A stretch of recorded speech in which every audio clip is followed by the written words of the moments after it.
il a parlé de ce qu'il va créer. Il a parlé de l'homme qu'il va créer.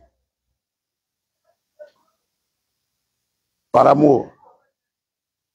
Cet amour s'est disposé à nous quand il a dit « Créons l'homme à notre image » pour lui ressembler.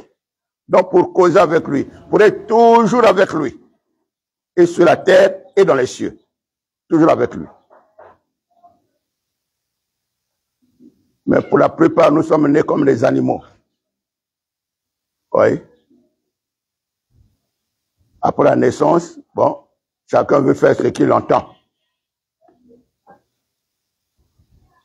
Oui.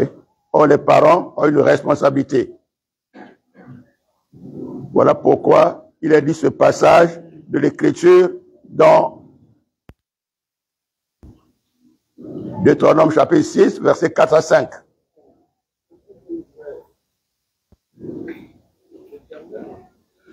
Deutéronome 6, le verset 4 à 5. C'est ouvert là-bas, hein? Ok.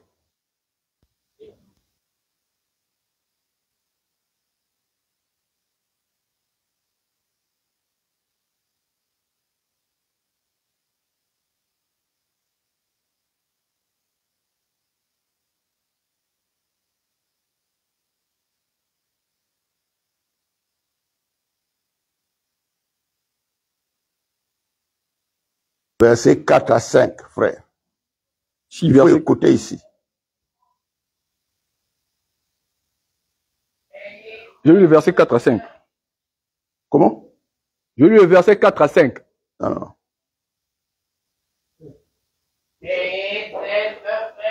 Donc je réponds. Écoute Israël, l'Éternel notre Dieu est le seul éternel. Tu aimeras l'Éternel ton Dieu de tout ton cœur, de toute ton âme et de toute ta force. Et ces commandements que je te donne aujourd'hui seront dans ton cœur. Continue. Tu les inculqueras à tes enfants et tu en parleras quand tu seras dans ta maison, quand tu iras en voyage, quand tu te coucheras et quand tu te lèveras. Voilà. Après avoir accueilli cet amour du Seigneur dans ta vie et que tu deviennes responsable, parent d'une famille,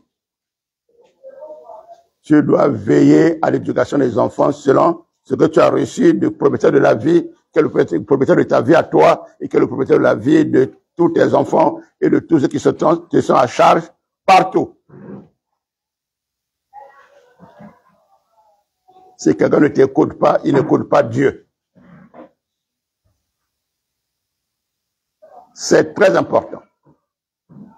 Dans ta maison. D'inculquer cela, de veiller à cela, d'entraîner la maison à cette vie. À cette vie.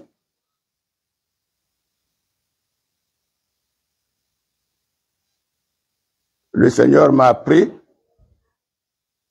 à me séparer dans ma maison de ceux qui ne marchent pas dans la voie du Seigneur. Parfois, quand je veux le faire très tôt, il dit non, attends encore. Accorde le temps de patience. Parce que nos vies là, c'est les vies de l'Éternel. Ce n'est pas les vies de Satan. Ce n'est pas les vies du monde. Mais nous sommes là parce que nous avons accepté que nos vies appartiennent à l'Éternel. Sinon, on ne serait pas là.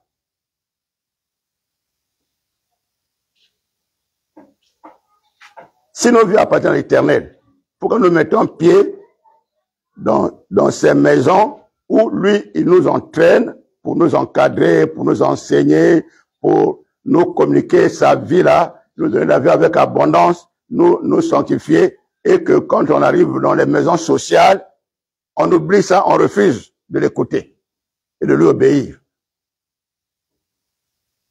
Pourquoi? Comment ces promesses de bénédiction vont s'accomplir dans nos vies? Nos prières ne peuvent pas changer son point de vue. quand nous sommes dans la désobéissance. C'est quand il prend plaisir de nous. Il peut me faire maintenant en notre faveur ce que nous n'avons même pas demandé.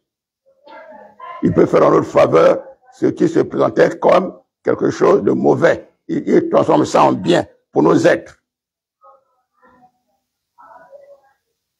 Parce que nous devons lui obéir partout, l'écouter partout. L'écouter partout. Vivre sur écoute de l'Éternel qui est devenu ton Dieu. Il devient Dieu de chacun de nous après. Quand nous avons écouté sa parole et que nous acceptons de croire en cette parole et de croire en celui que cette parole annonce. Et après, la relation de Dieu avec nous commence à s'établir. Lui, il devient ton Dieu et toi, il devient son adorateur ou son adoratrice. S'il devient ton Dieu, donc toi, tu deviens son adorateur ou son adoratrice. Il est l'Éternel. L'Éternel a la relation avec tout ce qui existe en tant que créateur, c'est tout.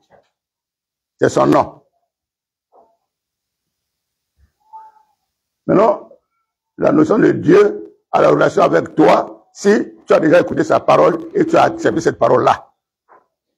Tu as accepté ce que la parole a dit de tous les hommes dont tu fais partie. En ce moment-là, la relation de Dieu, le mystère du nom de Dieu là commence à s'appliquer maintenant sur ta vie à toi. C'est pour cela que ceux qui ne marchent pas par la parole de Dieu, même quand ils prient, c'est le misant souvent qu'ils le font. Mais si c'est selon la pensée que Satan a mise en eux que Samila, c'est Satan qui va exaucer et Satan tient leur vie captive, sans qu'eux-mêmes ne sachent. Parce que Satan s'appelle le malin. Il ne se fait pas découvrir.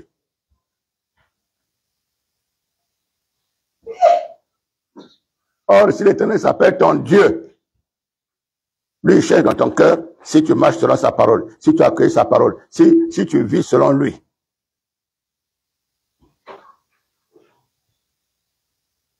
Il est dit,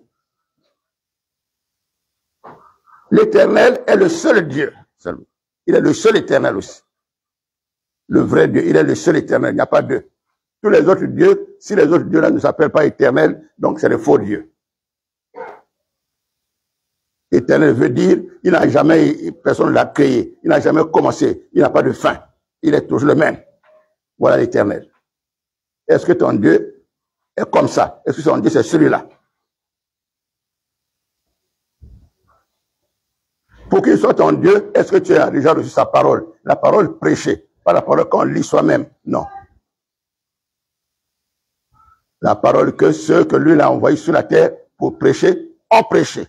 Et ça c'est venu à toi. Tu as entendu ça. Tu as cru en cette parole-là. Ils annoncent, dans la parole, ils annoncent qui? Ils ne prêchent pas. Ils ne prêchent pas les choses du monde que les hommes eux-mêmes cherchent parce qu'ils connaissent déjà ça. Non. Le vrai prédicateur de l'Éternel ne prêche pas ce que les hommes cherchent eux-mêmes déjà. Qui cherchent chez n'importe quel mikoudi, chez n'importe quel féticheur, chez n'importe quel pasteur, chez n'importe quel médecin, chez n'importe quel marabout. Ce n'est pas ça ce qu'ils prêchent.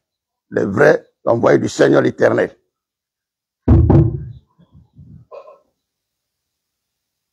Tout ça, les hommes cherchent déjà ça eux-mêmes. Mais lui n'est pas venu prêcher ça, parce que les hommes connaissent déjà ça. C'est dans leur cœur. Lui vient prêcher ce que les hommes n'ont pas encore dans leur cœur. Qu'est-ce que les hommes n'ont pas encore dans leur cœur? La parole qui va permettre que le Saint-Esprit vienne habiter en toi. Tout ce que les hommes connaissent, ils cherchent, ce n'est pas pour recevoir le Saint-Esprit là-bas. Le Saint-Esprit est chez un seul qui communique par les hommes que lui-même il a envoyés ici, sur la terre. Et les bienfaits de l'Éternel passent par le Saint-Esprit en question. Les autres bienfaits de la terre passent par l'esprit des ténèbres comme ça ne vient pas de Dieu. Donc, les hommes là sont tenus captifs et ils vivent la vie des ténèbres, la vie d'esclavage dans le monde invisible. Or, la vie que Dieu communique, la vie que Dieu communique, elle vient de lui. Et quand tu accueilles ça, elle commence à te faire connaître les mystères de la vie invisible pour que tu sois maître, tu sois au-dessus de ce qui dominait sur toi dans le monde invisible, au-dessus. Voilà pourquoi il est écrit que la foi triomphe du monde. Le monde, c'est et son chef, Satan. Lecture, fils. On va lire 2 versets dans 1 Jean, chapitre 5. D'abord le verset 4. Et ensuite le verset 19.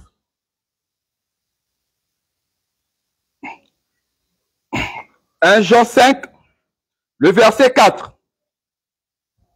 Parce que tout ce qui est né de Dieu triomphe du monde. Voilà. Et la victoire qui triomphe du monde, c'est notre foi. Notre foi vient de Dieu pour triompher du monde. Et le chef du monde là. Verset 19. Le verset 19. Oui. Nous savons que nous sommes de Dieu et que le monde entier est sous la puissance du malin. Celui qui a mis le monde entier sous sa puissance. Quand nous avons vaincu le monde, ça veut dire que nous avons vaincu lui par notre foi. Que cela serait pour entendre, que Dieu le bénisse.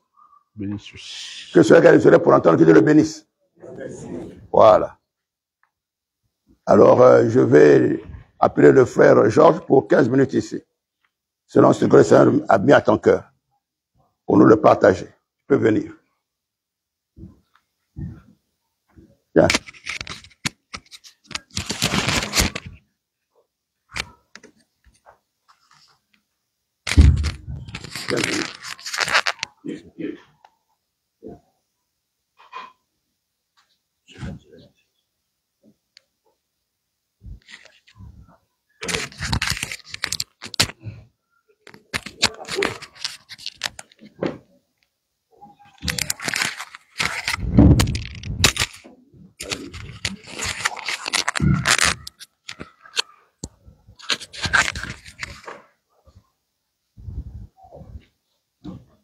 La paix, la grâce de notre Seigneur et Sauveur Jésus-Christ soit avec vous. Bien-aimés dans les Seigneurs.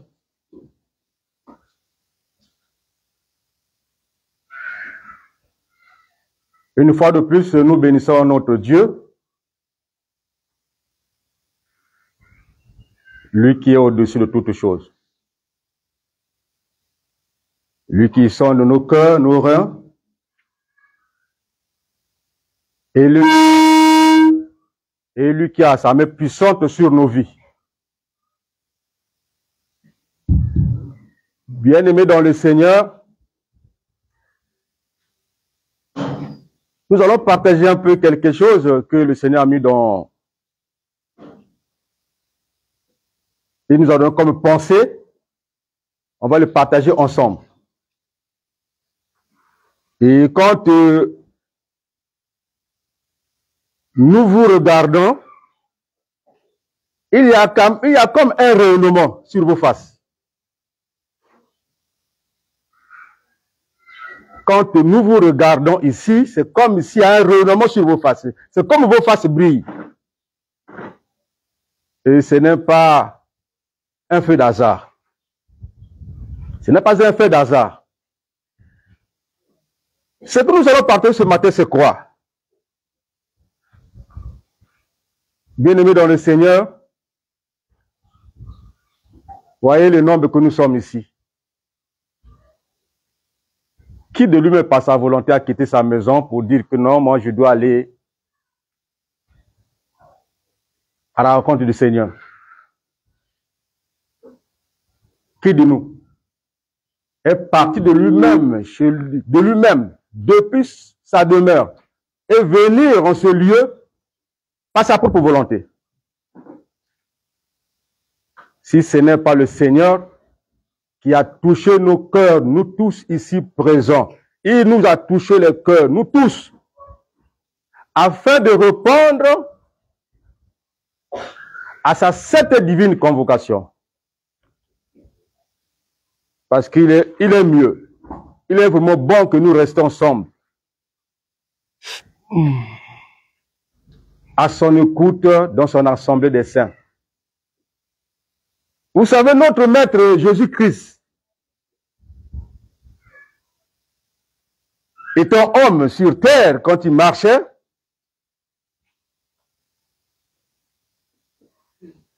il n'avait pas évangélisé quelqu'un pour dire que non, venez à moi. Lorsque notre Maître se promenait, ceux que nous appelons ici ses disciples, ils n'étaient pas évangélisés.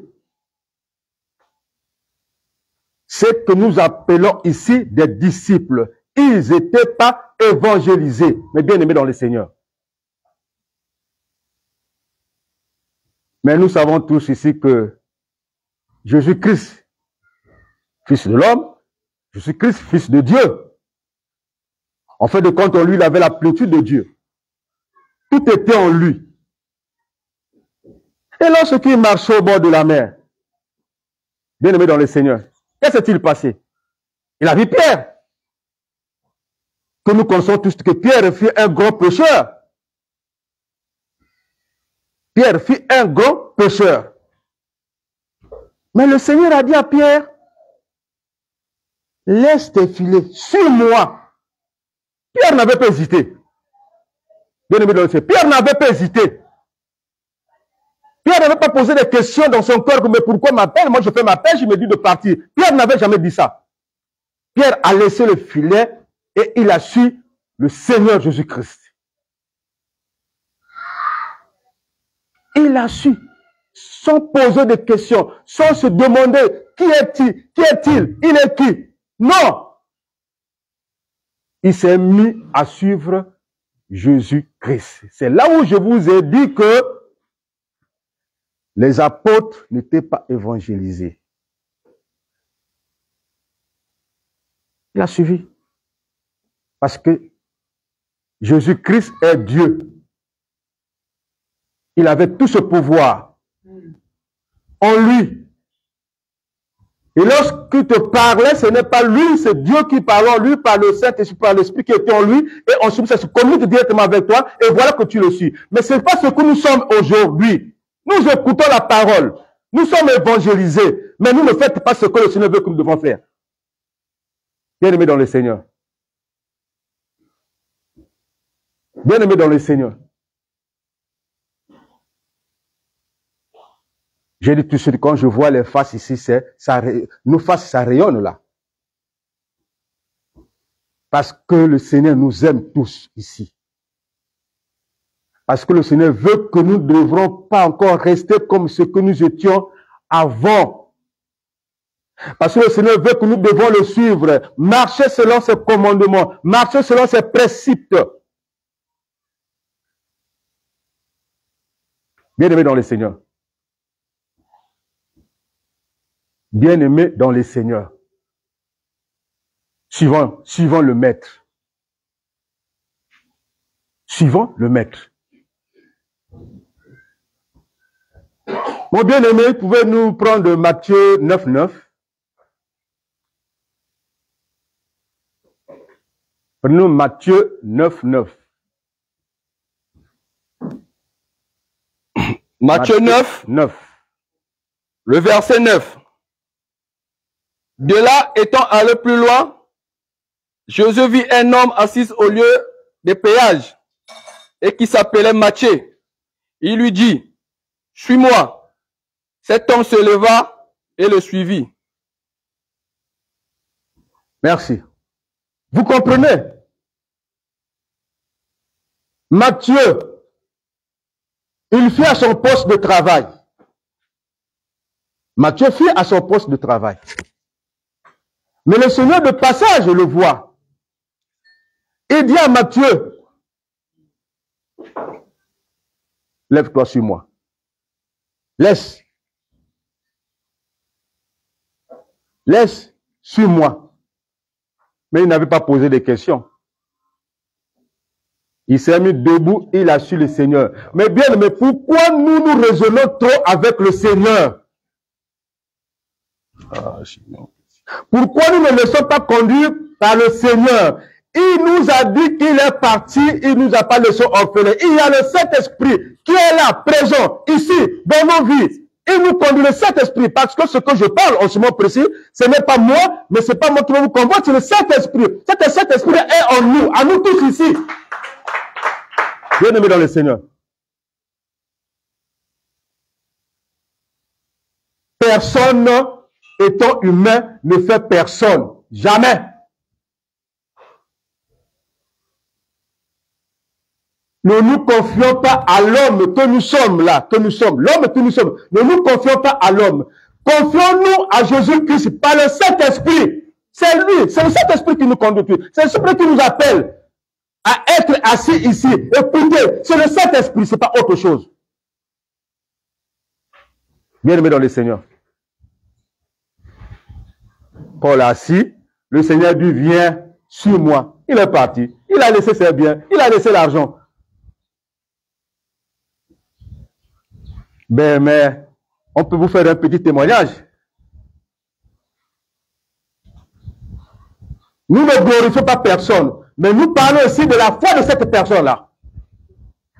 On ne glorifie pas la chair d'une personne, mais nous parlons de la foi de cette personne qui est autre que l'apôtre Fernand.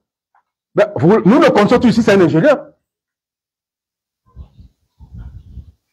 Nous connaissons tous ici que lui, c'est un ingénieur. Nous le connaissons. Mais le Seigneur a pris tous ses diplômes, a mis dans la valise. Hein? Le Seigneur a pris tous ses diplômes, a mis dans la valise, a dit, Fernand, voilà mon travail. Ils ne sont pas nombreux à le faire, mais bien aimés dans le Seigneur. Ils ne sont pas nombreux à le faire, bien aimés dans le Seigneur. Ils ne sont pas nombreux à le faire. Si ce n'est pas qu'il est conduit par le Seigneur, si ce n'est pas que lui est mandaté par Dieu, par Jésus-Christ lui-même. Si ce n'est pas ça, ils ne sont pas nombreux à le faire. Parce que la vie de nos jours aujourd'hui, les gens courent derrière la prospérité de ce monde-là, ce que nous sommes en train de voir. Courent derrière ça, la prospérité. Mais notre prospérité, c'est Jésus-Christ. Notre prospérité, c'est Jésus-Christ. Il a dit quoi? Tout ce que nous sommes en train de voir de ce monde-là passera. Mais la parole de Dieu, elle subsistera, elle sera toujours là. La parole, c'est lui, Jésus-Christ, qui a tout créé. Ça reste là. Cette parole, elle sera toujours avec nous. Donc, bien aimés dans le Seigneur, ne nous raisonnons pas lorsque le Seigneur vous appelle que venez à moi. Vous tous êtes chargés, vous donnez du repos. Ne raisonnez pas. Il demande seulement nos cœurs. Ouvrons nos cœurs. Et le reste, c'est lui-même qui fera. Personne ne pourra ajouter quelque chose de... Disons que nous avons des cheveux, mais personne ne peut pas dire que moi je vais encore pousser des cheveux sur sa tête. Personne ne peut le faire. C'était Dieu qui a créé et ça reste comme ça. Donc, laissez-nous conduire par le Seigneur Jésus-Christ, notre Sauveur. Laissez-nous conduire, mes bien-aimés. C'est très, très, très capital et important parce qu'il n'échoue jamais. C'est nous les hommes qui échouons, mais lui, il n'échoue jamais. Si c'est seulement que tu donnes ta vie, tu te laisses conduire par lui, tu ne peux pas échouer. Tu veux échouer par rapport à quoi? Tu veux échouer par rapport à quoi? C'est chose de ce monde? Mais c'était pour montrer qu'il est au-delà des choses du monde que nous voyons là. Que les hommes veulent tout ça, s'accaparer de ça, vouloir être, je veux être ici, je veux être ici. Mais tout ça passera. La maison que nous avons conçue là, elle passera. Mais Dieu, elle est toujours là. Mais bien aimés dans le Seigneur. Changeons nos vies. Marchons selon ce que le Seigneur veut que nous devons marcher. Cherchons cela. Et quelque part, le Seigneur croisait dans toute sa marche, dans ses édifications toujours, que peut-être dans les Écritures, on n'a pas donné un homme riche qui le croisait. Un homme riche lui avait posé une question.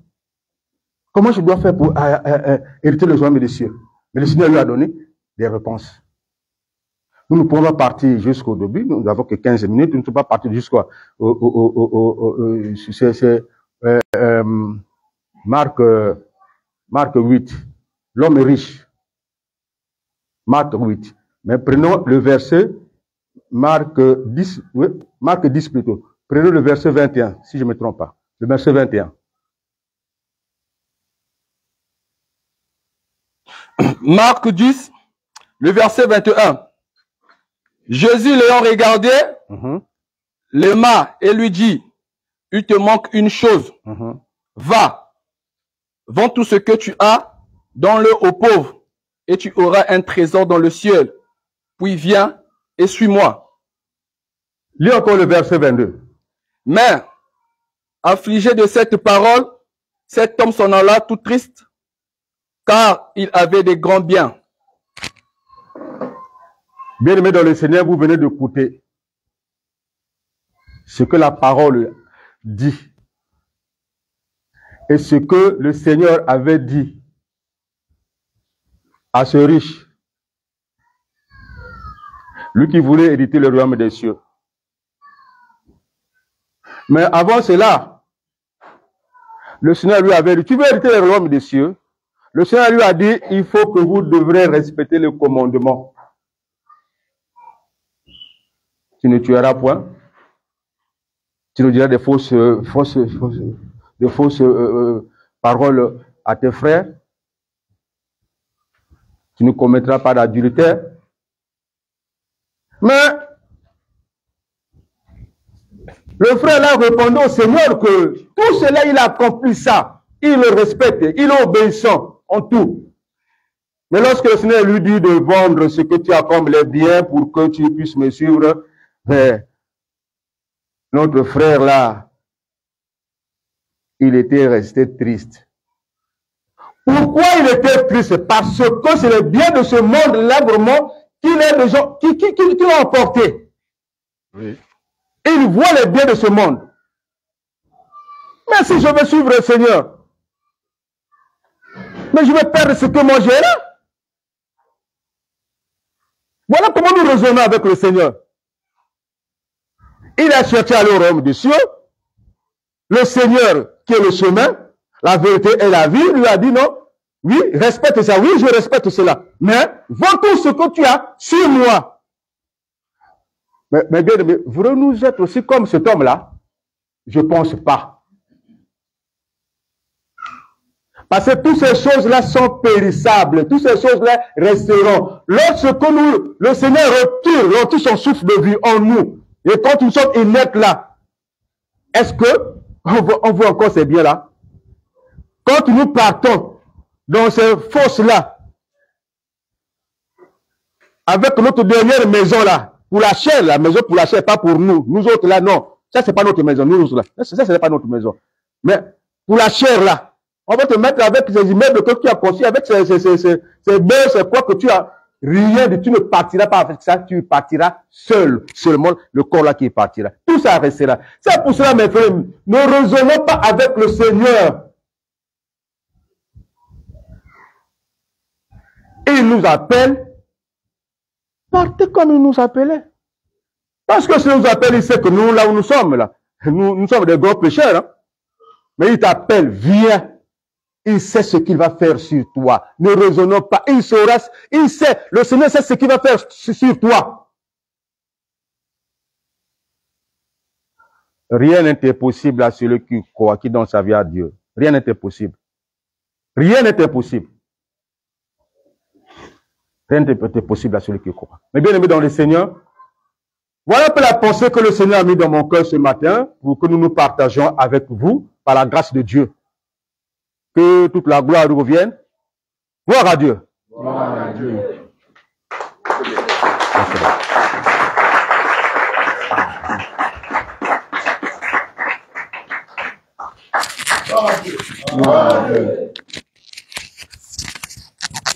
Apprenons à comprendre que les hommes que l'Éternel utilise ici, mandatés veut dire que, parce qu'ils sont envoyés pour parler de sa part, ils sont envoyés. Ce n'est pas ces hommes-là qui nous parlent, à nous tous. Même quand nous savons qu'ils ne sont rien, mais ce qui sort d'eux, parce qu'ils sont, quand ils sont envoyés là, ce n'est plus eux. Ne les voyez pas eux. Ne les appréciez pas, ne les jugez pas eux. C'est le Seigneur qui prend les vases vils. Vils veut dire sans valeur. Les vases, c'est-à-dire les humains là, les corps là, sans valeur. Il utilise en son nom. Voilà. Que Dieu te bénisse. Et au fur et à mesure, il transforme l'homme. Ouais. Ces dernières nuits, il commence à ne plus bien dormir. C'est quelque chose. Moi, j'étais avec toi la nuit d'hier. Voilà. On a causé? Non. Il n'a pas bien dormi. Il y a quelque chose, pendant qu'il cherche le sommeil, il y a quelque chose qui ne dort pas en lui, maintenant. Depuis la nuit de vendredi à samedi. Ah, il veut passer un témoignage. Que la paix et la grâce de notre Seigneur soient avec vous, mon bien-aimé.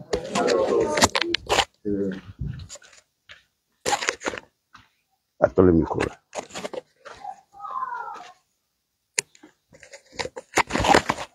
Non, attends pas la main, lui, après tu dois donner.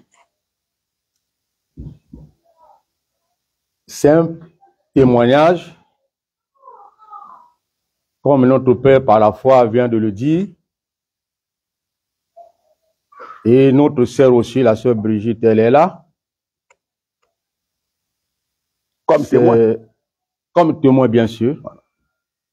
Et c'est vrai. Mais bien aimé dans le Seigneur, c'est vrai que ces derniers temps, ces derniers jours, je n'ai pas sommeil la nuit. Il n'a pas sommeil la nuit. Lui. Je n'ai pas sommeil la nuit ces derniers jours. On n'a pas causé, hein. L'autre jour, j'ai fait une nuit blanche. Donc, je me suis réveillé comme nous sommes aujourd'hui. Je me suis réveillé à 5 heures du matin pour me préparer jusqu'à demain. Donc, j'ai pas toute la journée, je l'ai passée là où je suis. Je suis revenu à la maison. Je peux avoir quelque chose à mettre sous la dent. Lorsque je suis allé au lit, mes bien-aimés dans le Seigneur, j'ai passé une nuit blanche sans que la tête me fait mal jusqu'à demain matin. Je suis parti aussi encore au service. Je suis revenu le soir. Donc, ce que l'homme de Dieu vient de dire, c'est une vérité pour moi. Comme témoin, votre sœur, elle est là, la sœur Brigitte. Et j'ai passé la nuit de la prière ce jour-là. Que toute la gloire revienne à Dieu. Je te bénisse toujours. C'est la vérité.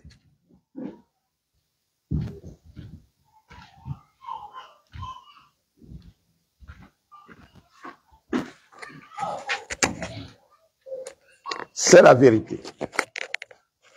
Ah oui.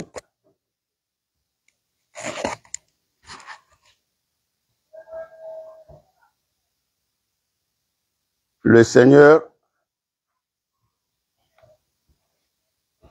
est en train de le surprendre lui-même. De le surprendre. Lui, il fuit ça. Hein? Oh, c'est pas vrai? Il n'a pas entendu. C'est vrai. Il fuit ça. Le vendredi, la chérie, comment disparaître, il n'a pas pu. Oh, viens, dis-moi ça.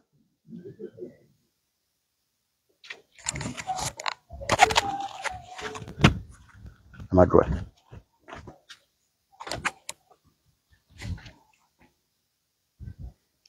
Une fois de plus, que la paix et la grâce de notre Seigneur soient avec vous.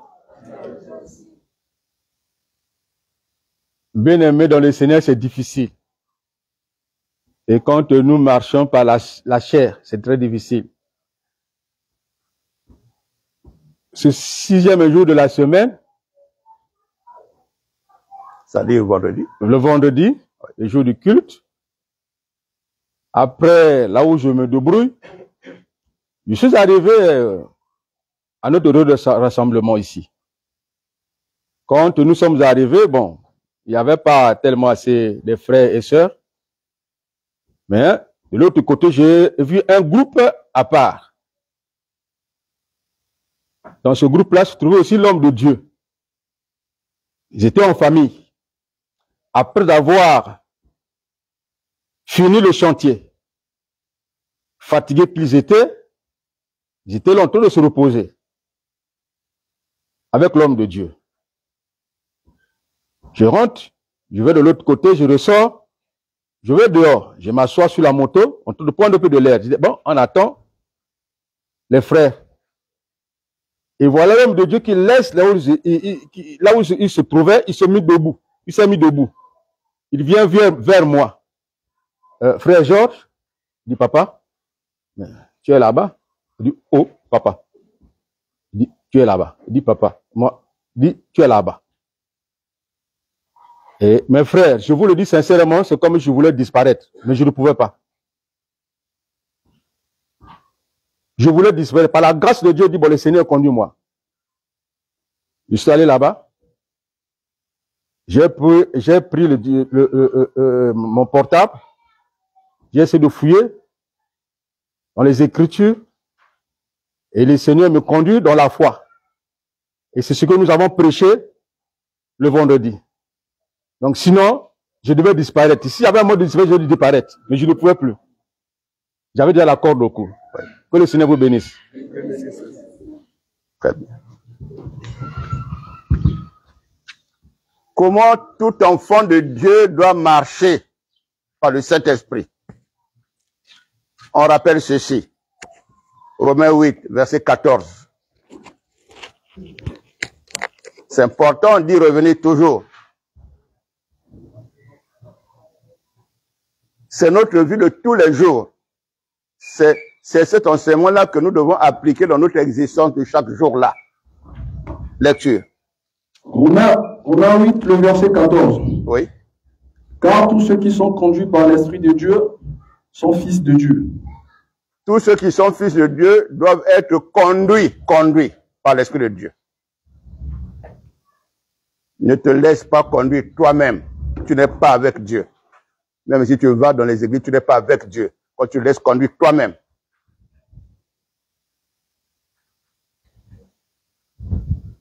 Donc, nous devons vivre à l'écoute de celui qui nous a ramenés à lui, parce qu'au commencement, nous étions pour lui. Il faut maintenant vivre à son écoute. Même quand tu travailles là, quelque part, tu dois travailler là-bas à son écoute.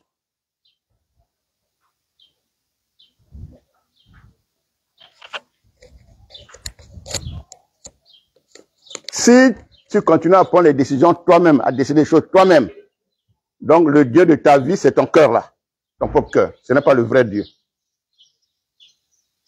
Parce que tu ne sais pas l'écouter. Quand tu écoutes ton propre cœur, ça veut dire que le Dieu de ton cœur, c'est le moi. Ce qu'on appelle le moi. L'égocentrisme, l'ego là. C'est ça qui est le Dieu de beaucoup de gens sur la terre. Ils vont faire seulement la religiosité dans les endroits appelés églises ou quoi, ou religion. Mais leur vrai Dieu, c'est leur propre ego, le moi qui est en eux. Quand ils écoutent la parole de Dieu comme ça, le cœur n'est pas d'accord. Non, le cœur dit, mais pourquoi tu veux écouter ça? Est-ce que tu es d'accord avec ça? Fais ça. C'est ça le moi. Le vrai Dieu de tout homme, c'est ça. Quand il n'est pas encore totalement délivré. Parce que la vraie délivrance, la délivrance totale dans un homme, c'est avoir fini avec le moi là. Le moi, tu ne l'écoutes plus, il ne te commande plus. Sinon, la délivrance, c'est seulement un peu, dans la vie de beaucoup de chrétiens et chrétiennes là. Ce n'est pas la totale délivrance. Les démons s'accrochent à ça. Oui, il me dit, fais ceci, non. Alors, tu acceptes, il est caché derrière ton moi, tu ne sais pas, il est même où? Il est derrière ton moi là que tu continues à respecter. Il est caché derrière ça. Quand tu refuseras le moi là, c'est là où il dira, tu m'as eu. Voilà. C'est ça. Maudit soit l'homme qui se confie dans le moi. C'est ce que ça veut dire, quoi, le passage là. C'est ça. Dans le moi qui est en lui. Non, moi. Tu n'es pas encore totalement délivré. Même si tu es pasteur, tu n'es pas encore totalement délivré. Quand tu es comme ça.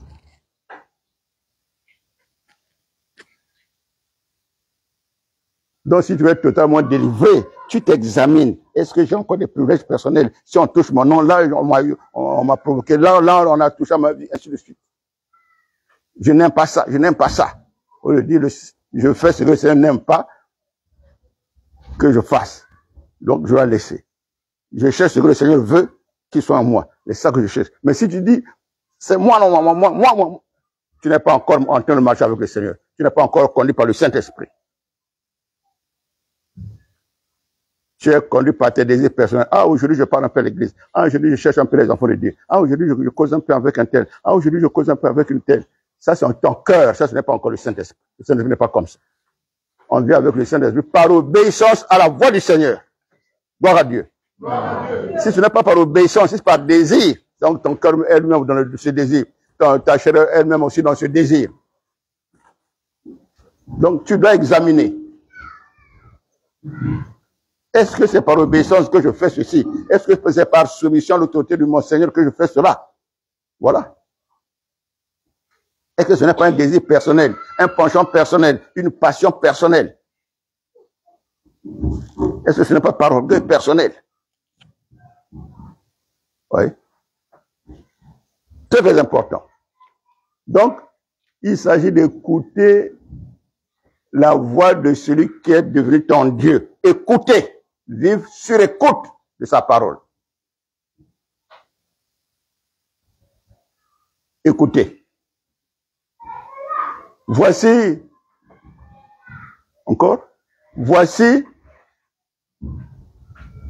prends l'exemple de de Joseph, l'époux de Marie. Voilà.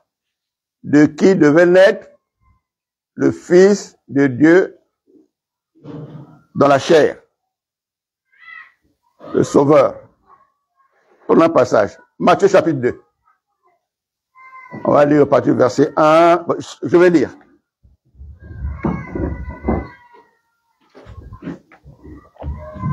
Je commence au verset 1.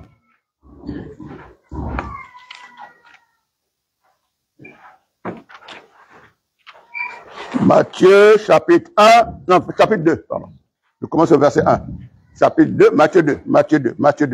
Je commence.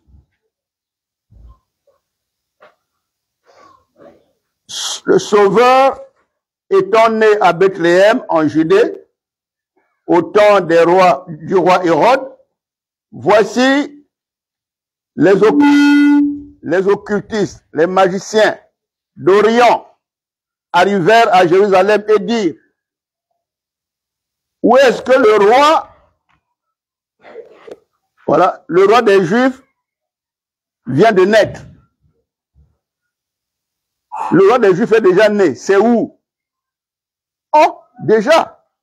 Eux, c'est des étrangers. Ils viennent de très loin. L'Orient, c'est vers l'Inde là-bas.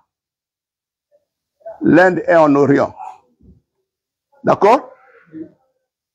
Là où le soleil, quand le matin, le soleil se lève, c'est chaque jour, quand vous levez le matin, le soleil, c'est là où l'Inde se trouve. C'est là-bas l'Orient. Alors, eux, ils viennent demander, il est né où? Ah. Car nous avons vu son étoile en Orient là-bas. Nous conduire et nous sommes venus pour l'adorer. L'étoile, elle les a conduits. Ils sont en train de suivre ça jusqu'à la terre d'Israël. Que le roi des Juifs, donc c'est en Israël que les Juifs habitent. Il est né où? Ils ne sont pas venus demander, il est né, il va naître quand? Non, il est né où? Oh, né. Voilà. Je continue. Verset 3. Jusqu'à ce que le roi Hérode, c'est le roi qui colonisait Israël. Israël n'était pas libre, Israël était sous colonisation. Comme quand on colonisait les pays d'Afrique là. Le roi Hérode, ayant appris cela, fut troublé, perturbé. Il dit quoi? Un autre roi ici. Mais là, César va me punir si j'accepte qu'un autre roi ici. Alors que l'unique roi qu'on a nommé, depuis les colons ont nommé le roi d'Israël, c'est moi. Maintenant, on dit qu'il y a un autre roi qui va naître. Il faudrait que je le connaisse. Pour que je le tue. D'accord? Parce qu'on va dire, mais tu l'as vu, tu l'as découvert. Pourquoi tu n'as pas réagi? Alors toi-même quitte. Parce que c'est comme si, s'il est né, les enfants d'Israël, le peuple d'Israël va faire un coup d'État maintenant. Ils vont aller enlever, faire la guerre contre la rébellion, contre les colons qui sont là-bas, les Romains. Et il fut troublé. Et tout Israël et tout Jérusalem avec lui, dans la capitale. Tout Jérusalem. Troublé. Donc le message est parti partout, on commence à dire, oh le roi est né, le roi est né, le roi des Juifs qu'on attend est né, selon les prophéties. Données depuis Moïse, il est né. C'est vrai? Le roi qui est né. Oui, il y a des magiciens, eux qui interrogent leur Dieu, Satan. Il leur a donné le signe quand le vrai roi est né. Allez l'adorer là-bas, sinon moi je vais souffrir. C'est Satan qui les a envoyés. Il a envoyé les magiciens là. Ils sont venus avec des grosses valises, des gros sacs, avec des choses qu'ils doivent donner à la mère de cet enfant-là, pour l'adorer. Les parfums, de l'or, pierre précieuse, les gens, en ce temps, il y en avait. Alors, le roi, qu'est-ce qu'il fait? Il dit, bon, la loi de Moïse, c'est les Juifs là qui mettaient ça, ceux qui se rassemblent souvent, qu'on appelle les anciens d'Israël, là. Les pharisiens, les sadducéens, les scribes. Les scribes, c'est ceux qui, chaque jour, nuit et jour, ils lisent les Écritures, les scribes. Et ils écrivent ça aussi. Alors, il les rassemble. Le roi Hérode les assembla, il assembla tous les principaux sacrificateurs et les scribes du peuple. Et il s'informa d'eux, il s'informe auprès d'eux. Dans vos prophéties là, dans vos livres là, on a dit que le roi en question devait naître où? Où devait naître celui qui a l'onction de Dieu? Loin de Dieu, devait naître où? Voilà. Loin de Dieu, c'est celui que on appelle Christ aujourd'hui. Le mot Christ n'existait pas. Le mot Christ a été inventé, hein? D'accord? Le mot Christ n'est dans aucune langue. Parce que c'est les traducteurs de la langue, les langues latino-américaines qui ont inventé ça. Si vous lisez l'anglais, vous allez trouver ça, Christ. Maintenant, là-bas, on prononce par Christ, à cause de I. Vous cherchez une autre langue, portugais ou bien espagnol, vous trouvez aussi Christ. Et ils prononcent ça selon leur prononciation à eux. C'est le même mot qu'ils ont donné aux autres, ainsi de suite. Mais c'est un mot emprunté. Voilà. Chaque langue a le vrai mot, dans son vrai sens. Voilà. Donc, alors, il leur pose la question. Où est-ce qu'il devait naître? C'est loin, loin de l'Éternel là. Il devait naître où? Loin de votre Dieu là. De votre Dieu à vous. Il devait naître où? Alors, eux, comme ils lisent souvent les Écritures, on passe au verset 5. Et ils lui dirent à Bethléem, en Judée. Ah bon? Parce que c'est dans le livre dans les Écritures, c'est dans le livre de Michée, non? Michée chapitre? Ancien. Michée chapitre? Ancien. Michée chapitre? Qui est encore ancien là? 5. Évêque. Au secours. Voilà. Quel retard. Lecture. Michée chapitre 5. À partir du verset 1. Oui. Petite honte des milliers de Judas. Oui. Jusqu'à ce sera pour moi celui qui dominera sur Israël. Donc, le prophète Michée a prophétisé comme ceci. Et toi, Bethléem, c'était une petite ville, non? Tu ne seras plus une petite ville. Parce que c'est chez toi que le roi d'Israël viendra naître. Donc tu ne seras plus appelé petite ville à cause de cette naissance-là. C'est ce que Michée est en train de dire ici.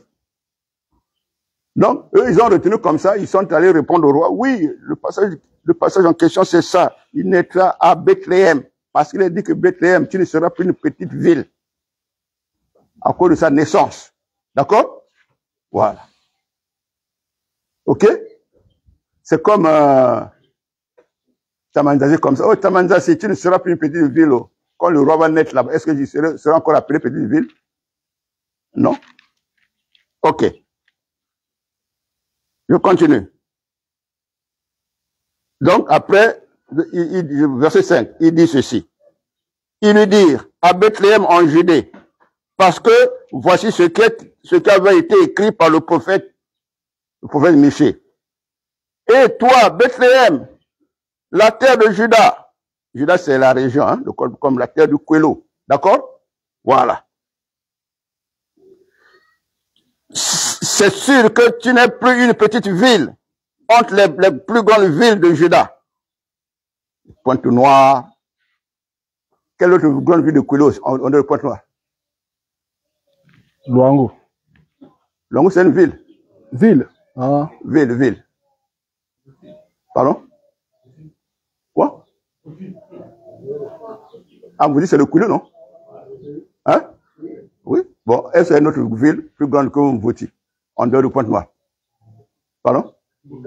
Hein? Inda. C'est plus grand que Mvoti. Manioukai, c'est plus grand. C'est Manioukai. Bon, deuxième ville après Pointe-Noire. Manioukai, hein? Tu as déjà été là-bas? Il y a seulement une rue. Hein, je me la traverse. Luango. Route secondaire. Et c'est pas une ville.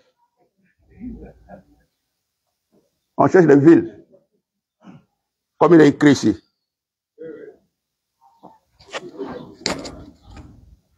Bon. D'accord. Il faut faire grandir les villes là, hein? Hein? En activité, pour qu'il y ait des activités, il faut investir là-bas pour que les gens aillent maintenant habiter là-bas comme on a fait le ciment là. On a ouvert le ciment à Inda. C'est fermé. Oh, qui a fermé ça encore? Qui est contre notre économie? Comment? Faut quoi? Hein? Quoi? Pourquoi ils ont fermé? Pourquoi ils nous provoquent comme ça?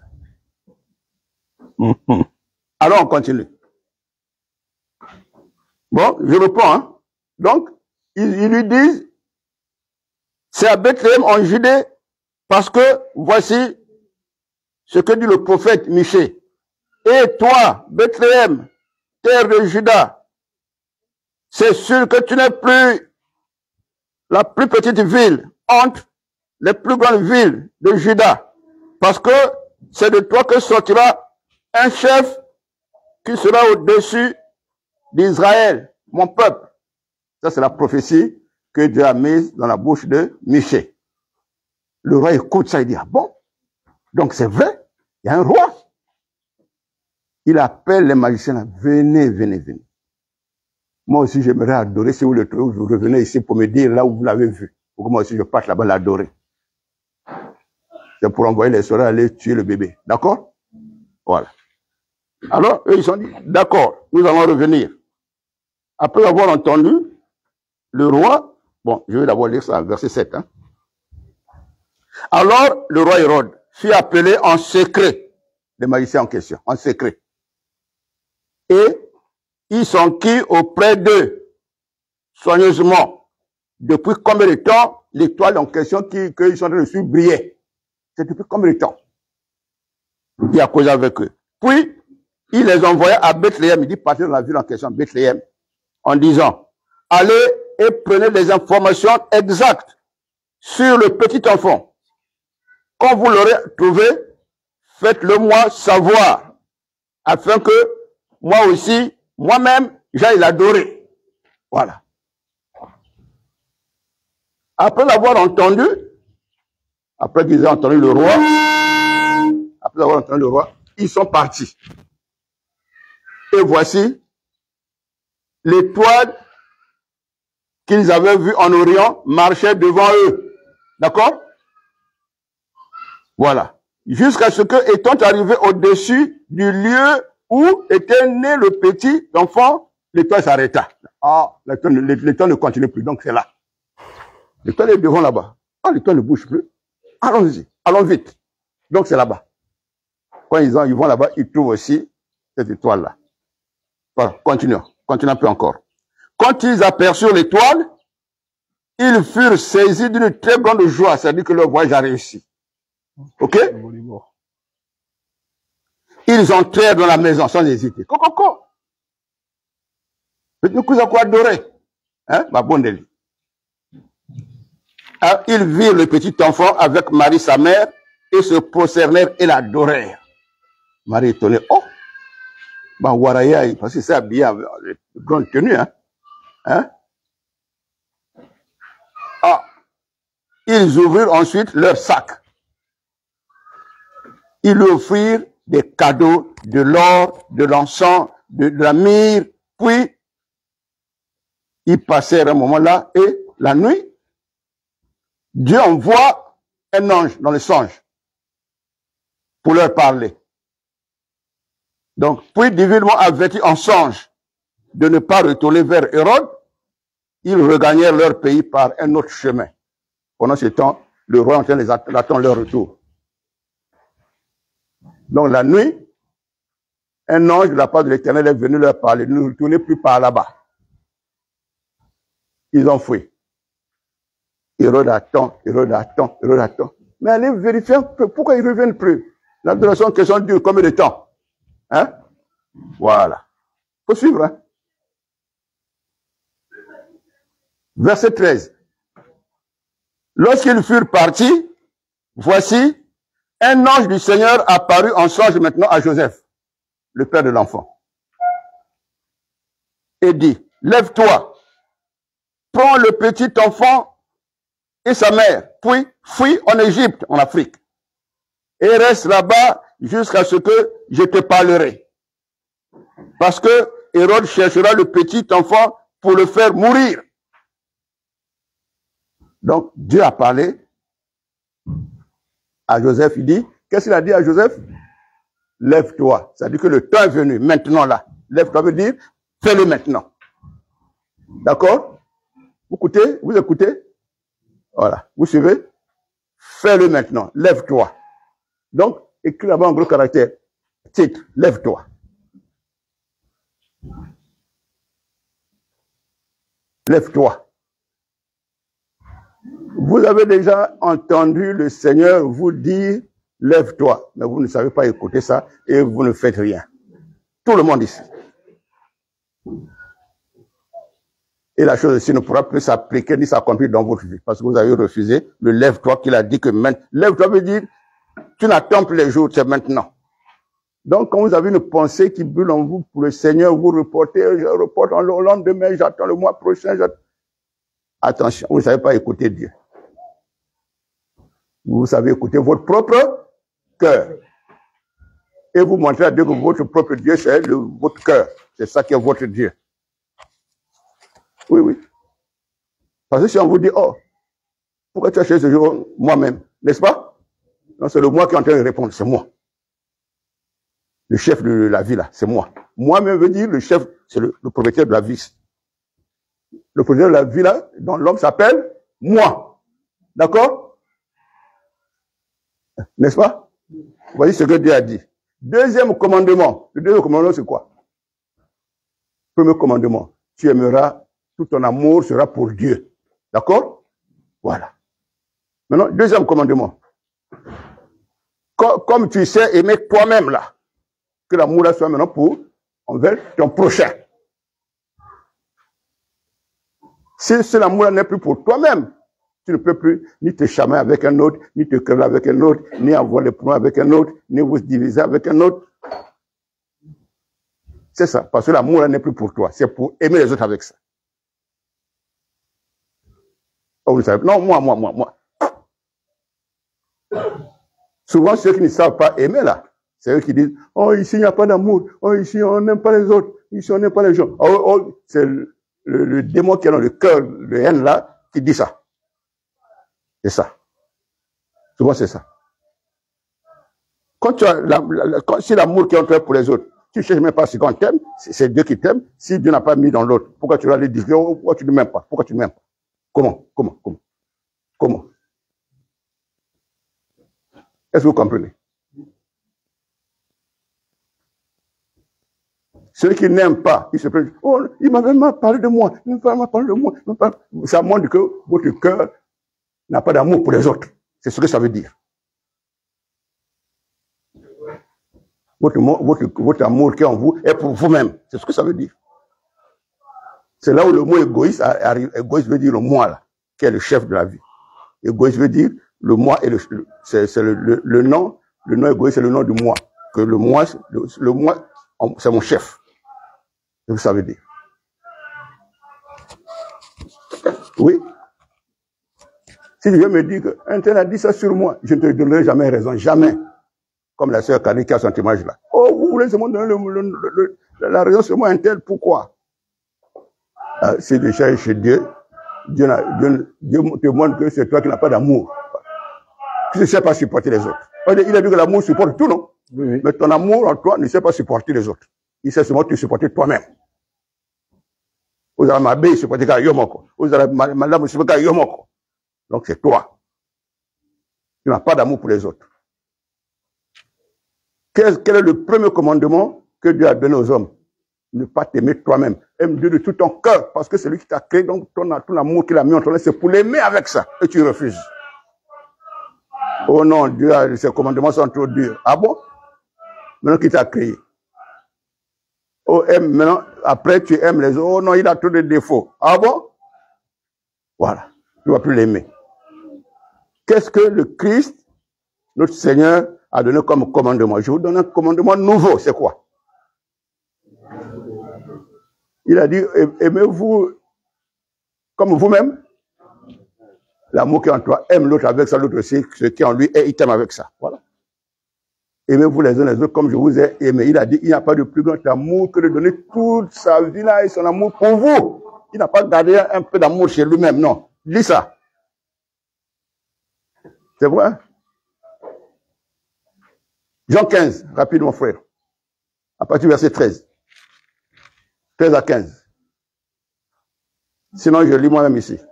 Jean 15, verset 13 oui. à 15.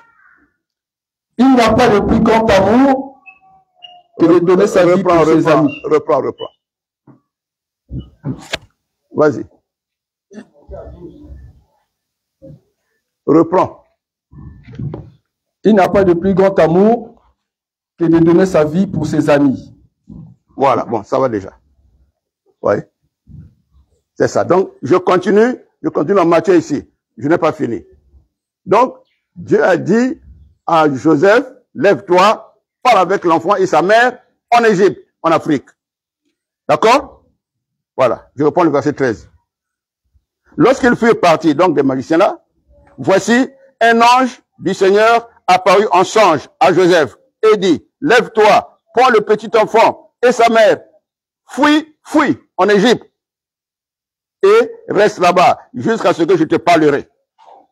Quand Hérode cherchera le petit enfant pour le faire mourir, car Hérode, oui, pour le faire mourir, Joseph se leva, prit de nuit la nuit. Il ne va pas voyager le jour, ça on va dire, oh, il s'était passé par là. D'accord?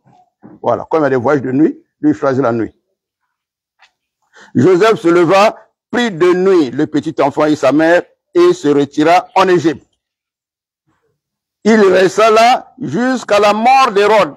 Les années passées, Hérode est mort. Ah, il est mort. Ah, est-ce que je peux m'en repartir? Ah non, j'attends l'ordre du Seigneur. Ok? Voilà. Afin que, bon, donc, jusqu'à la mort d'Hérode. Verset, bon, je prends le verset 15. Il resta jusqu'à la mort d'Hérode, afin que s'accomplisse ce que le Seigneur avait annoncé par le prophète. j'ai appelé mon fils hors d'Égypte. Voilà. Dans le livre de Osée, il a utilisé maintenant un autre prophète, Osée. J'ai appelé mon fils hors d'Égypte. Non, hors de... Pardon. Voilà, hors d'Égypte. En fait, c'est en Égypte qu'il a envoyé. Maintenant ici, il est dit hors d'Égypte. Je continue au verset 16. Alors, Hérode, voyant qu'il avait été joué par les magiciens, se mit dans une grande colère et il envoya tuer tous les enfants de 2 ans jusqu'au plus petit qui était dans la ville de Bethléem là. Parce qu'il croyait que l'enfant en question est toujours là-bas. Bon, il a envoyé, on a tué tous les petits garçons, on a laissé les bébés filles, on a tué seulement les garçons, depuis l'âge de 2 ans jusqu'à 1 an, jusqu'à 1 jour de naissance. Et dans tout le territoire d'alentour, selon la date dont il s'était soigneusement enquis auprès des magiciens. Alors, il s'accomplit donc ce qui avait été annoncé par Jérémie le prophète. Jérémie le prophète, Dieu l'a utilisé pour dire ceci. On a entendu des cris dans la ville de Rama, des pleurs et des grandes lamentations. Rachel pleure ses enfants et n'a pas voulu être consolée parce que les enfants ne sont plus. Donc, il y a eu des cris dans la ville de Bethléem. On a seulement utilisé Bethléem là et les villages alentours là pour tuer tous les bébés là-bas. Parce que l'enfant qui a été né là-bas, donc tous les bébés garçons sont tués. Depuis l'âge de 2 ans, comme on ne sait pas à peu près quel âge est-ce qu'il a déjà, 3 mois, bon, tuer tous les petits qui ont déjà peut-être 2 ans là, jusqu'au dernier bébé. Voilà. Tous les garçons dans la ville là. Donc c'était une surprise, les gens ont cerclé la ville. Et on n'a pas annoncé que bientôt on va vous tuer, sinon les gens allaient fuir. Mais on a venu l'encercler. L'armée coloniale. Bon, Dieu avait déjà averti Joseph. Pars déjà, lève-toi. Donc quand le Seigneur te dit, lève-toi aussi. D'accord? Ah oui. Bon. Lisons le verset 20. Je prends 19 et j'arrive au verset 20. Là encore, il va dire, lève-toi une fois de plus. Parce que c'est l'heure indiquée de Dieu. Ok? Verset 19.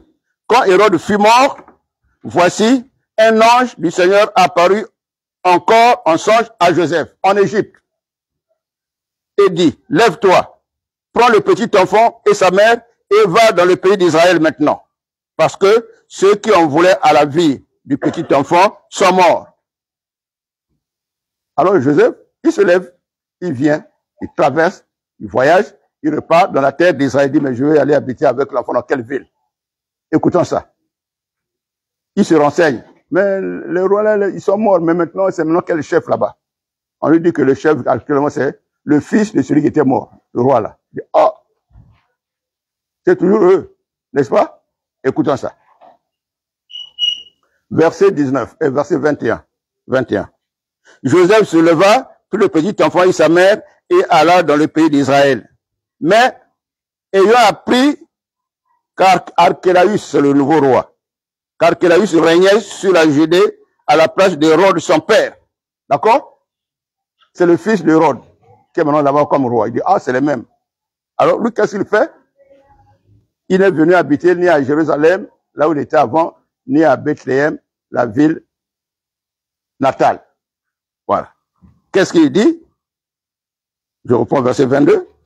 Mais, ayant appris qu'Archélaüs régnait sur la Judée à la place de son père, Hérode, il craignit de se rendre là-bas. Et, divinement averti en songe, divinement, il cherche la révélation de Dieu. Où il doit aller. D'accord? Voilà. Il reste d'abord quelque part, il continue, même si ça prend 3 mois où lui continue à chercher la volonté de Dieu. Il ne va pas aller comme, oh, là-bas, il y a beaucoup de nourriture, je pars habiter là-bas. Alors, il a craint de s'y rendre. Et divinement averti en songe, il se retira dans le territoire de la Galilée. Et vint demeurer dans une des villes de Galilée appelée Nazareth. Afin que s'accomplisse ce qui avait été annoncé par les prophètes, il sera appelé Nazaréen. Oui. Dans le livre d'Ésaïe au chapitre 53, la personne en question qui viendra donner sa vie pour nous, souffrir pour nous, il sera appelé le Nazaréen. Nazaréen veut dire habitant de Nazareth. Voilà. Donc, tout chez lui, c'est déjà annoncé d'avance. Donc, quand tu veux faire quelque chose, tu cherches d'abord dans les prophéties là aussi, il y a quelque chose qui concerne ta vie à toi. Et c'est vrai. Vous ne cherchez jamais, hein. Les paroles là parlent de tous ceux qui seront enfants de Dieu demain. D'accord? Même si tu n'es pas enfant d'Israël, il y a quelque chose là, ce qui appartient à ta vie, avant que Jésus-Christ n'arrive. Et quand Jésus vient, commence à dire, oui, c'est moi qui suis venu accomplir la loi, les prophètes et les psaumes. D'accord? Dans les psaumes, il est dit que, voici, le Fils de Dieu viendra. Il va naître. On l'appellera Emmanuel, mais les prophéties concernent tous ceux qui appartiendront à Dieu. Qui appartiendront à Dieu. Il y a des signes qui les concernent dans les messages qui sont donnés avant. Maintenant, tout va s'accomplir dans Jésus-Christ. Pour vous et nous. Ah oui. Maintenant, l'esprit de prophète de Jésus-Christ, d'accord, agit à travers le Saint-Esprit. Donc, quand nous vivons là, nous devons toujours chercher, je veux voyager, mais tel jour ou bien tel autre jour, je pars ou je ne pars pas. C'est ça. Si au lieu que ce soit la prophétie, c'est le désir, oh, kuna bambis kina foi mingi. Ah non, kuna il faut mon TV. N'est-ce pas? Est-ce que ça c'est prophétique? Est-ce que ça c'est la prophétie chez toi? Dis oui. C'est la prophétie chez moi. Bon, regardez la prophétie dans Pointe-Noire. Je veux dire une prophétie dans Pointe-Noire, pour la jeunesse de Pointe-Noire. Même les enfants qui sont encore à l'école primaire, pendant les vacances, on les rencontre dans les rues partout, là où on a jeté les poubelles dans toute la ville, avec les gros sacs en main. Oh petit, à l'âge là, tu as seulement 6 ans. Tu fais quoi ici? Oh, je cherche la matière. Vous connaissez la matière, non? Oui. Voilà. Il y a beaucoup de prophéties à bas. Oh, la vacance est bien, parce que peut-être que vous avez une zo, peut-être que vous avez lokota, bisengo ya kufaina. La cache à sac, tu cherches quoi? Le jouet, oh non, la matière. Matière aussi, c'est quoi? Maintenant, c'est les enfants là qui nous disent matière veut dire bisengo ya kufaina.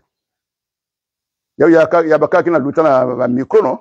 Au parleur. Bisengo ya kufa, il y a kufa. Les enfants tremblent là, ils ne veulent plus rester à la maison. Ils vont maintenant dans les poubelles chercher ça pour vendre ça chez eux en route là-bas pour avoir moins 300, moins 200 nayao. Et demandez les enfants. Donc ça, c'est la prophétie de Pointe-Noire. C'est pas une prophétie. C'est une fausse note. Prophétie à Satan, le votre avenir n'est pas là-dedans. C'est vrai? Ça perturbe les enfants. D'autres fuient l'école pour chercher ça. Oui, après, à la fin de l'année, ils ne réussissent plus. Ils ont déjà perdu toutes les leçons que les autres ont vues, n'ont pas vu. À l'examen, ils vont faire quoi? Alors, ils sont obligés de fuir. L'homme président ici, maintenant, ils ont seulement de fuir, de faire brûler les parents. D'autres font seulement aller à l'école. Le soir, ils reviennent. Font seulement aller à l'école. Le soir, ils reviennent. Quand on va vérifier là-bas, oh, mon anglais, cousin, l'école V. Voilà. Même ceux qui payent les cours dans les écoles privées, on dit, mais, j'ai vu un parent qu'on avait convoqué. Bon, nous avons trop bouffé l'argent que vous versez ici, mais ça nous fait mal. On peut vous dire la vérité. L'argent que vous versez chaque mois, vous ne fréquente pas. Oui. Oh! C'est vrai. Ça fait 3 mois que votre enfant ne vient plus à l'école, vous versez toujours l'argent de l'écolage, mais nous, ça nous fait mal. Voilà. Vous comprenez, non? Si. Les parents disent, mais comment? Voilà. Oh, mais l'homme fâché, oh, moi, je n'en gagne. Oui. Enseignez la vraie prophétie de l'Éternel à vos enfants. Même comme la majorité ne savent pas vous écouter, mais mettez vos règlements dans la prière. Il faudrait que vos genoux soient fatigués, ça noircisse ici à cause de la posture à genoux là pour prier pour vos enfants. Hein? Si on vous dit de montrer les genoux, ici, il y a pesé seulement 2 ou 3 qui ont des genoux noirs. Les autres, non, les genoux qui sont propres. Et c'est vrai. Oui.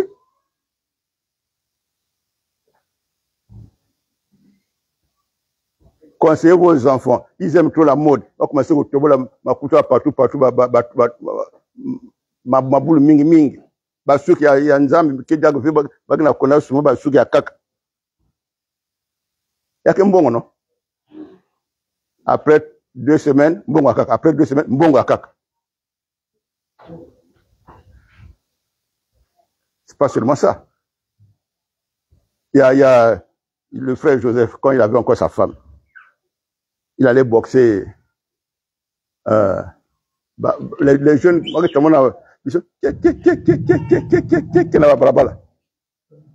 hein? Comment? Vernet, non? Lui, il vient du travail. Donne-moi une chaise là. Non, l'autre. Merci. Là. Ça va bien. Ah, vous allez bien, non? Il vient du travail. Il est encore en route là-bas. Lui a une parcelle qui n'a pas de mur. Depuis là-bas, il peut déjà voir ce qui se passe dans la parcelle. Il voit les jambes de sa femme sur le aéroir là. Comme ça. Parce que c'est beaucoup plus les enfants là qui sont courageux pour faire ce genre de commerce. Ou bien, une bonne qui là. Comment? Vous appelez comment? Mouyombe. Hein? Ils sont courageux, hein? Vous l'êtes bien. Bien. Alors, avec tout là, avec ça, on a l'élève qui me connaît facile. Hein? Il crie,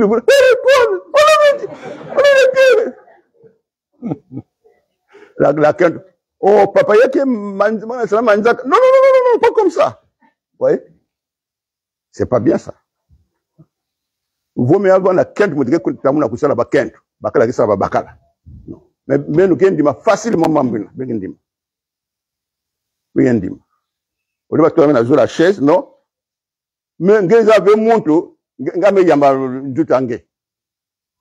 Ce n'est pas bon. Lui fait partie de cela. Bon, j'ai cité déjà ce cas-là. J'ai déjà vu d'autres cas. Le frère Joseph, si vous posez la question, il va dire oui, il a déjà eu ça. Oui.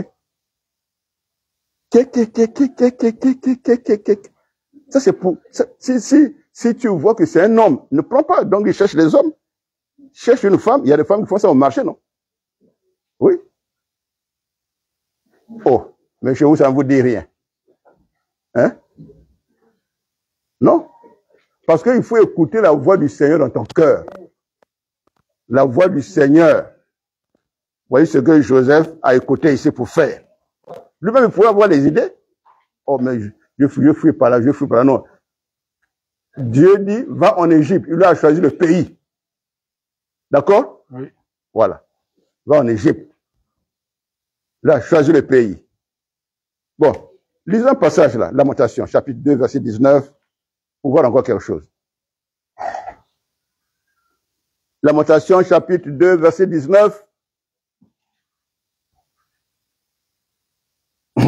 Lamentation, chapitre 2, le verset 19. Oui. Lève-toi. Oui. Pousse des gémissements à l'entrée des villes de la nuit. Pousse quoi? Pousse des gémissements. Oui. À l'entrée des villes de la nuit. Oui. Répands ton cœur comme de l'eau en présence du Seigneur. Oui. Lève tes mains vers lui pour la vie de tes enfants. Voilà.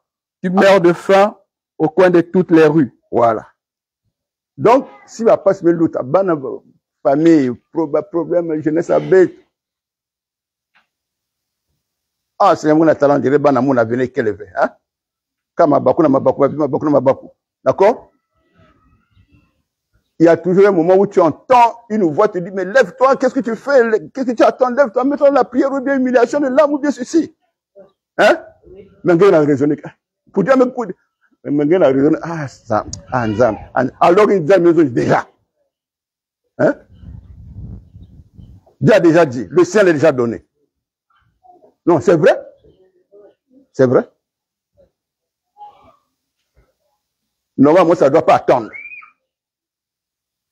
Normalement, ça ne doit pas attendre. Vous comprenez? Tout cela, vous avez déjà entendu une voix comme ça vous parler. Lève-toi, veut dire, dispose-toi, fais-le maintenant. C'est ce que ça veut dire, lève-toi. Pas debout physiquement comme ça. Non, c'est pas ça.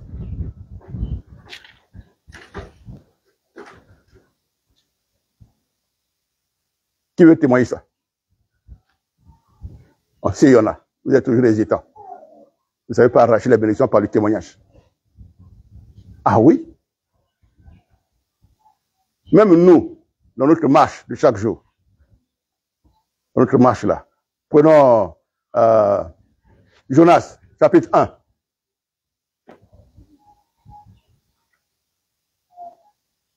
Jonas, chapitre 1. Verset 1 à 2. Jonas, chapitre 1, le verset 1 à 2. Oui. La parole de l'Éternel fut adressée à Jonas, Oui. fils d'Amithaï, en ce mot. Oui. Lève-toi, va à Ninive, Oui. la grande ville, Oui. écris contre elle, Voilà. car sa méchanceté est montée jusqu'à moi. Oui. C'est bon. Alors, Dieu lui parle comme ça. Il a écouté. Il veut faire Ninive. Ils sont trop méchants. Ils sont trop rebelles. Je ne pars pas. Il le fouille dans un bateau. N'est-ce pas? Pour aller plus loin. Et le Seigneur le rattrape. Non? Ah. Quand le Seigneur le rattrape, il lui dit encore ceci. Chapitre 3, verset 1 à 2 encore. Jonas, chapitre 3, le verset 1 à 2. Oui. La parole de l'Éternel fut adressée à Jonas une seconde fois, Oui. en ce mot. Oui. Lève-toi, va à Ninive, Oui. la grande ville, Oui. et proclame-y la publication que je t'ordonne. Et Jonas se leva et alla à Ninive selon la parole de l'Éternel. Voilà. Arrête-toi là. Prenons encore Actes des Apôtres, chapitre 8. Actes des Apôtres, chapitre 8. C'est lève-toi, hein, n'est-ce pas? La parole là, ça s'adresse à nous tous. Il y a toujours des moments où le Seigneur dit lève-toi. Sachez-le. C'est bon? Acte 8, verset 26. Partie verset 26. Acte 8, à partir du verset 26. Oui. Un ange du Seigneur s'adressant à Philippe, s'adresse à Philippe, l'évangéliste. D'accord? Lui dit, oui. Lève-toi, oui. Et va du côté du midi, oui. sur le chemin qui descend du Jérusalem à Gaza. Continue. Celui qui est désert. Il s'éleva et partit, et voici un Éthiopien, un eunuque, ministre de Candace, reine d'Éthiopie, et surintendant de tous ses trésors, venu à Jérusalem pour adorer. Ça va. Donc c'est là où il rencontre aussi sa vie est bénie par le service qu'il va faire en l'endroit de cet homme qui passait, l'eunuque éthiopien, jusqu'à le baptiser. Donc, la pensée d'aujourd'hui, c'est sur ça. Lève-toi. Lève-toi. Lève-toi. Nous tous ici, nous avons déjà entendu ça. Si tu reconnais ça, prends une place là, tu te présentes devant Dieu pour lui demander pardon, tu reconnais ça, tu fais la repentance par rapport à ça. Pour que tes chemins s'ouvrent encore au Seigneur, pour qu'il rende encore changer ton cœur qui ne savait pas bien l'écouter. Allez. Cantique.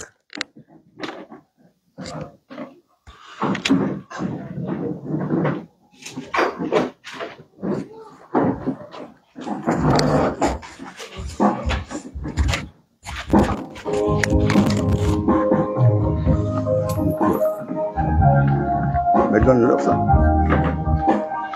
Ça.